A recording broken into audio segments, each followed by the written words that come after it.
Continuando con el módulo de nefrología, vamos a hablar hoy del síndrome nefrítico. Yo soy la doctora María Marta Vargas.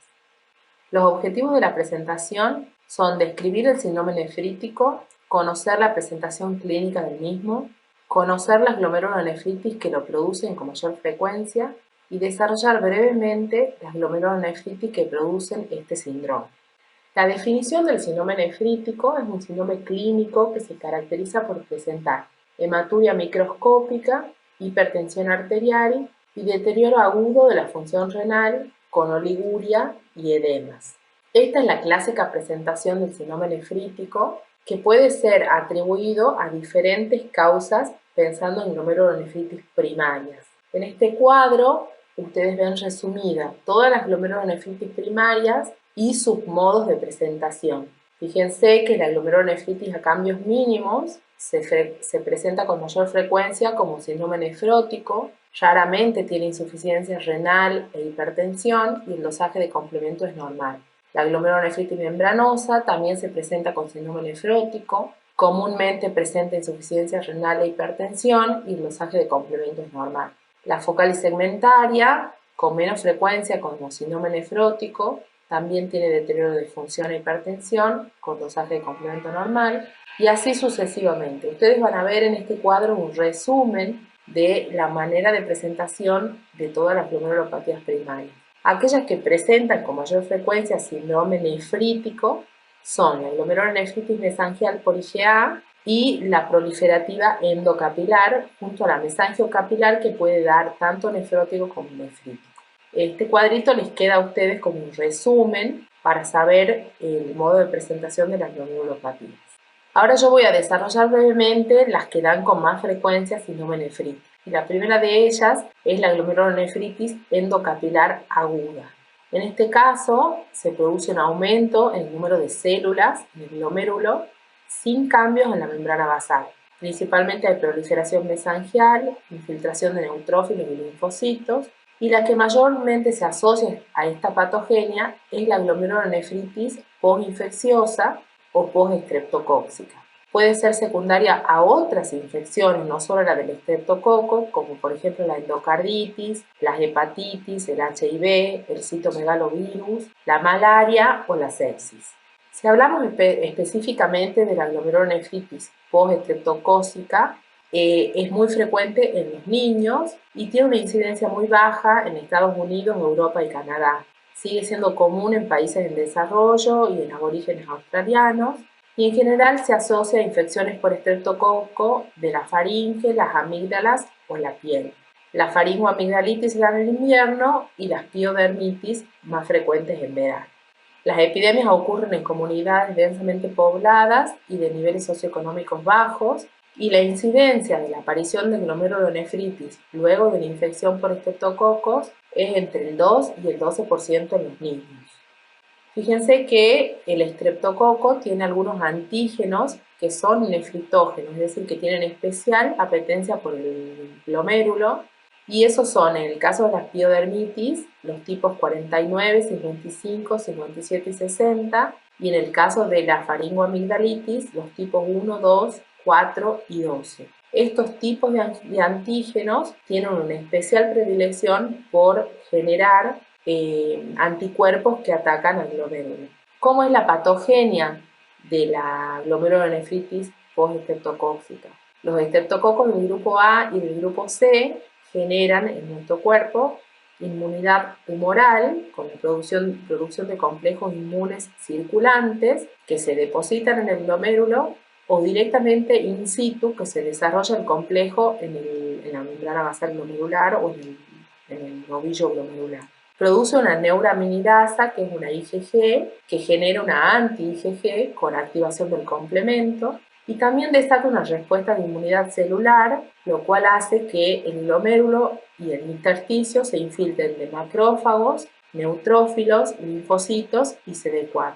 Estos son factores quimiotácticos que generan la producción de factor de necrosis tumoral alfa, de la ICAM y de la interleuquina 6. Todo ello lleva a mucha inflamación glomerular y a la proliferación celular. Por eso se llama proliferativa endocapilar. ¿Cuál es la presentación clínica que tiene esta glomerulopatía? El intervalo entre la infección y la aparición de la nefritis es de 2 a 3 semanas cuando es secundaria una faringoamigdalitis y es de 4 a 6 semanas cuando es por una piodermitis. La mayoría de los casos cursa de manera asintomática y algunos con microhematuria o descenso del complemento y sin manifestar otra clínica. Los casos sintomáticos ocurren en niños entre 2 y 12 años y es 2 veces más frecuente en varones que en niñas. Suelen cursar el cuadro clínico con edemas, hipertensión arterial, oliguria, hematuria, debilidad y anorexia y ocasionalmente dolor lumbar. El síndrome nefrítico agudo se presenta en 40 a 50% de los casos, menos de un 4% pueden presentar síndrome nefrótico, y la hematuria microscópica se observa con hematíes dismórficos, que son hematíes alterados en su morfología al hacer el paso por todos los túbulos y estar expuestos a las diferentes concentraciones, y la presencia de cilindros hemáticos. Eso es lo característico de la microhematuria que presentan estos pacientes. La fisiopatología: se produce una retención primaria de sodio y agua porque el glomérulo está inflamado, hay una expansión del volumen plasmático con aumento de la presión hidrostática, hay aumento del gasto cardíaco y de la resistencia periférica y aparecen los edemas y la hipertensión arterial. La evolución clínica: bueno, el edema, la hipertensión y la oliguria suelen mejorar en 7 a 10 días. La hematuria microscópica puede persistir hasta un año después del proceso inflamatorio. Puede aparecer insuficiencia cardíaca y eso aparece con más frecuencia en adultos que en niños. Y algunos niños requieren de la diálisis peritoneal como soporte hasta tanto se desinflama el glomérulo y vuelve a filtrar. Y eso se debe principalmente a oligoanuria y al síndrome urémico. Entonces, hay algunos niñitos que requieren del soporte de la diálisis peritoneal en el curso agudo. Bueno, vamos a describir los estudios complementarios que realizamos para el diagnóstico. Solemos pedir un hemograma en el cual puede encontrarse anemia y leucocitosis, eritrosedimentación acelerada, urea y creatinina elevadas, alteraciones del ionograma y acidosis metabólica. Aparecen niveles elevados de antistreptolicina debido a la infección por estreptococos y hay disminución del complemento del C3 y del C4. Es muy importante solicitar el dosaje de complemento en aquellos pacientes que presenten una insuficiencia renal aguda o un síndrome nefrítico sin un diagnóstico definido, porque esto nos ayuda, el hecho de tener el complemento disminuido, nos ayuda a hacer los diagnósticos diferenciales. En cuanto a la ecografía renal, suelen ser riñones aumentados de tamaño, congestivos, con pirámides prominentes, debido a la gran proliferación celular que presentan. Los diagnósticos diferenciales se suelen hacer con el síndrome urémico hemolítico, especialmente en los niños menores de 6 años, que es endémico en Argentina y es producido por la bacteria Escherichia coli, la nefropatía por IgA, que también presenta un síndrome nefrítico, pero no da dosaje bajo de complemento, la púrpura de Schönlein-Henoch, que es más frecuente en niños y adolescentes y suele producirse por una, digamos, la afectación glomerular suele ser por una nefropatía por IgA justamente. La glomerulonefritis lúpica, esta suele cursar con un síndrome nefrítico, también con dosaje bajo de complemento, pero tiene toda la clínica del lupus. Y puede ser también una vasculitis o una crioglobulinemia que hay que tener en cuenta en los diagnósticos diferenciales. Esta es la imagen de hematoxilina eosina de un glomérulo normal, que yo se las muestro para que ustedes ahora comparen con el glomérulo inflamado. Fíjense que las luces capilares se notan muy bien, las áreas mesangiales tienen 2 o 3 células mesangiales, la cápsula de Bowman está indemne y se ve el intersticio con los túbulos en estado normal. Fíjense ahora, en la primera imagen de hematoxilina eosina, ustedes están viendo un glomérulo inflamado en el cual se observa proliferación endocapilar y mesangial, la presencia de mucha cantidad de células, ven que casi no se ven las luces capilares. La cápsula de Bowman está respetada. En la segunda imagen de la derecha se observa, además de la proliferación mesangial y endocapilar, un infiltrado de neutrófilos y de linfocitos en todo el glomérulo, que son esos puntitos oscuros que ustedes ven en la imagen. Esos son neutrófilos y linfocitos que inflaman todo el glomérulo y también el intersticio. Típicas ambas imágenes de esta glomerulopatía. En este otro corte vemos gran proliferación en hematoxilina eosina, vemos gran proliferación de células que inclusive obstruyen algunas partes la cápsula de Bowman y se ven también infiltrados de neutrófilos y de linfocitos en el intersticio y en el glomérulo. En la imagen de la derecha es una imagen de inmunofluorescencia en la cual se observan teñidas en verde los depósitos de C3, de IgG y de IgM en el glomérulo. ¿Cuál es el tratamiento que reciben estos pacientes? Bueno, deben recibir tratamiento antibiótico, como en la infección activa, se utiliza penicilina benzatínica, 1.2 millones intramuscular, o fenoximetilpenicilina oral, 125 miligramos cada 6 horas, por 7 a 10 días. Se debe hacer restricción hidrosalina, a veces es necesaria la utilización de diuréticos de asa como la furosemida, o tratamientos para la hipertensión arterial como la nifedipina, y algunos niños requieren de diálisis peritoneal durante un tiempo de sostén hasta tanto se produzca la autolimitación de la glomerulonefritis, se desinflama el glomérulo y vuelve a haber filtración normal. Este cuadrito resume el tratamiento que utilizamos. En general no es necesario que ustedes sepan las dosis, porque son dosis pediátricas, pero sí que sepan que hay una batería de medicamentos que a veces son necesarios de utilizar en estos pacientes. ¿Cuál es el pronóstico de esta enfermedad? La mortalidad temprana en los niños es muy excepcional. En aquellos adultos mayores de 60 años que presenten esta glomerulopatía postinfecciosa secundaria a otra infección, sí tiene una mortalidad más elevada del 25%. Y la incidencia de uremia 10 a 15 años después de este cuadro agudo es muy bajita, es del 0,1%.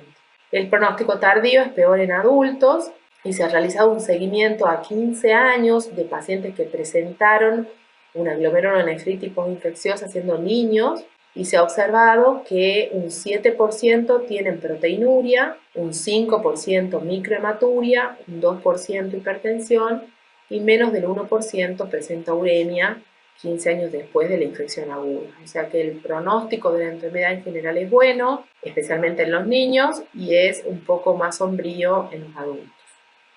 Vamos a hablar ahora brevemente sobre la nefropatía por IgA, que es otra glomerulonefritis primaria que suele presentar síndrome nefrítico.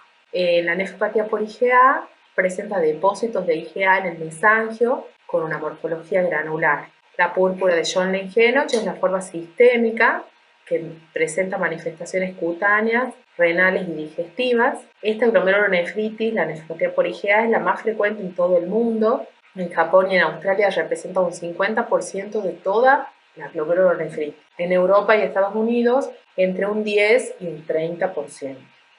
Es más frecuente en varones, en la edad media de la vida, alrededor de los 40 años suele hacerse el diagnóstico y un 85% de los pacientes tienen entre 15 y 65 años, siendo menos frecuente en niños y ancianos.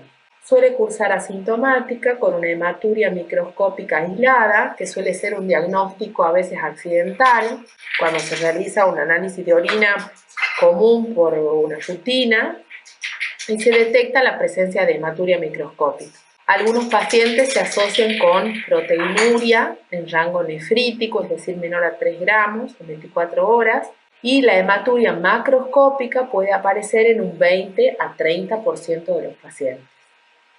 Acá está resumido en este cuadrito las alteraciones, digamos, los modos de presentación de pacientes con nefropatía por IgA. Fíjense que un 41% solamente presenta alteraciones en el sedimento urinario, que en general es microhematuria, o cilindros hemáticos, un 15% solo hematuria, un 14% insuficiencia renal crónica, un 12% síndrome nefrótico, un 10% insuficiencia renal aguda, síndrome nefrítico completo un 6% y un 2% hipertensión arterial.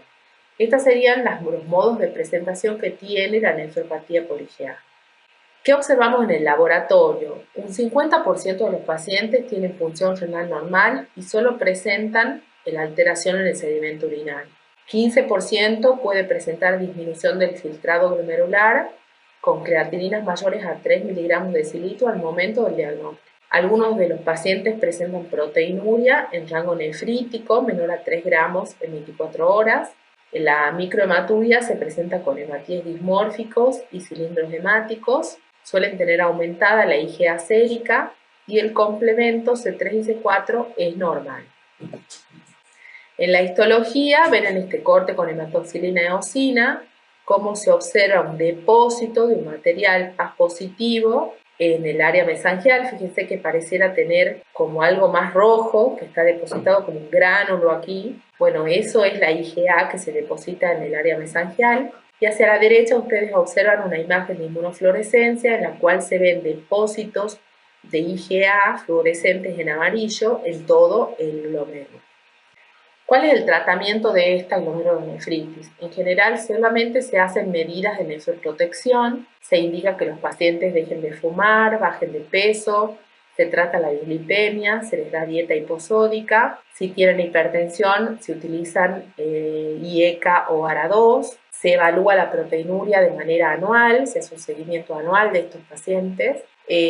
Hubo un tiempo en el que se utilizaba el aceite de pescado con omega 3 para el tratamiento de esta glomerulonefritis, pero no se pudo demostrar con evidencias de que disminuya la progresión a insuficiencia renal crónica. La utilización de corticoides y ciclofosfamida en pacientes con proteinuria nefrótica y con alto riesgo de progresión está justificado cuando tenemos estos factores, es decir, un síndrome nefrótico con deterioro de función y el alto riesgo de que progrese a una insuficiencia renal crónica. Pero si no, si es un paciente que solo presenta alteraciones en el sedimento urinario y no se acompaña de otras patologías, en realidad uno no la trata y solamente la observa y la va controlando a lo largo del tiempo.